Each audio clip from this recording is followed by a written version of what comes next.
My name is Loretta Nixon, Loretta Dalby Nixon, and I'm going to tell you how I met my husband, Richard. Uh, I was born in Provo, Utah. I was born in Provo, Utah, and Richard was born in Provo, Utah. In fact, we were born in the same maternity home, only about 4 years apart. And Richard's parents moved to Southern California, and my parents moved to Northern California. So I was raised in the Bay Area. And I graduated, and I came very close to taking on a residency of nursing at one of the hospitals in Oakland.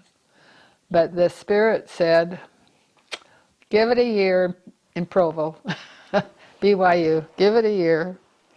And so I decided to come to Provo, and I decided to maybe take up be a dietitian.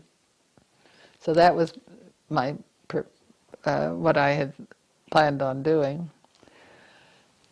And I didn't have it. My dad and mother were not that well off, and so I think to live in a dormitory at the BYU was about $50 a month, and I could get a home that was owned by the BYU. It was just a small home with maybe 5 girls in it, and I think I paid $35 a month. So there was $15 a month difference, and that was quite a bit in those days. And so I lived at Wallace House.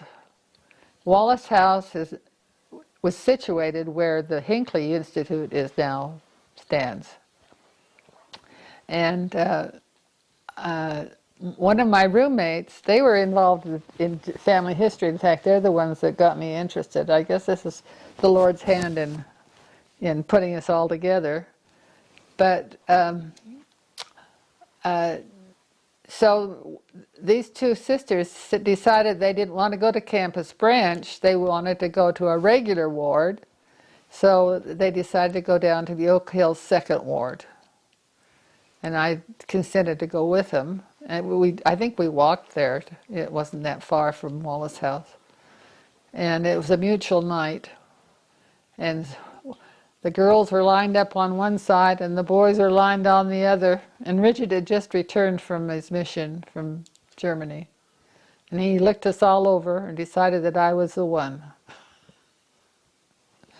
And so that's how we first met. And then he was living with a professor at BYU, Bob Patch. And that night, Bob asked us if we wanted to ride home, and he was on the front seat, and we 3 girls were in the back. And that's my first encounter with Richard Nixon. And then he later, it wasn't until after I went home for Christmas and came back that he started courting me. And he decided to propose to me on 14th of February. And so he had arranged for all the girls, the other girls, to leave, so that the house would be quiet. And that day, Joanne Smith, who was one of my roommates, her sister came in unexpectedly with 4 or 5 of her children. And it just kind of put a damper on things, how he was going to do this proposal that he had planned. So they arranged to have her go in the back bedroom and stay. And we were in the living room and he proposed. And I said to him, I've got to pray about it. You're more sure than I am. I've got to pray about it. So that night I prayed about it, and the answer came. And so the next day I said yes. He came and picked me up to go to state conference at the Sarah Theater. I can just still remember. This is 68 years ago. And he wasn't president at the time, Elder Lee. Elder Lee was talking, and I can remember one thing that he said. He says, there's wolves among us. Be careful. That was part of his talk. And so that was the beginning. And then we were going to wait until he came out of, we knew he was going to be inducted into the service, and we knew so we decided we'd wait until he came out of the service, and then we decided, no, why wait? We would get married in June, and then we decided, why wait? So we decided to get married April 1st, and Effie Dean said, only fools get married on April 1st.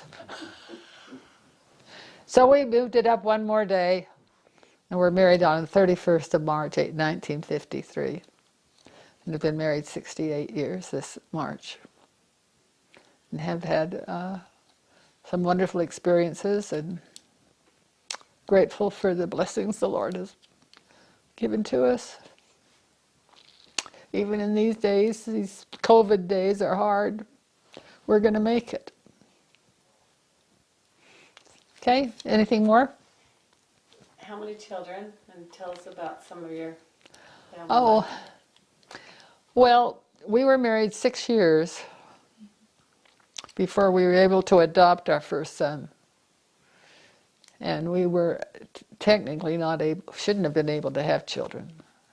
And Uncle Harold was president of the Spanish American Mission, and he was coming up for conference in April. This was in April of 1958.